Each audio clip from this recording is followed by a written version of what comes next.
Alam mo ba?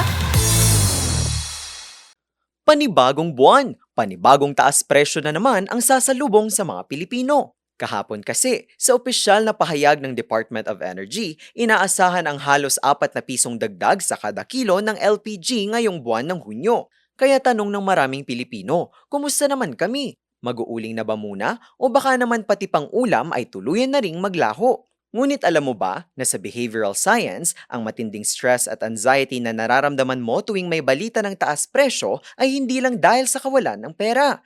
Ang tawag sa ganitong setup ng utak ay scarcity mindset. Ang scarcity mindset ay nangyayari kapag nararamdaman ng utak na nalalagay sa banta ang iyong basic survival needs gaya na lamang ng apoy at pagkain.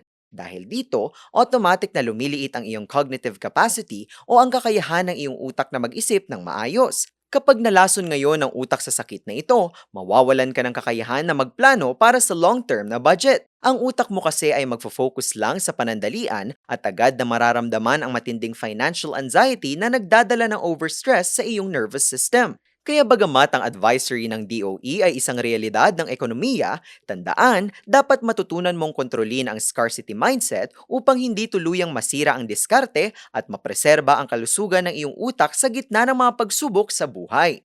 May trivia ba kayong nais malaman? I-comment na yan at ito ay aming aalamin. Ngayon, alam mo na!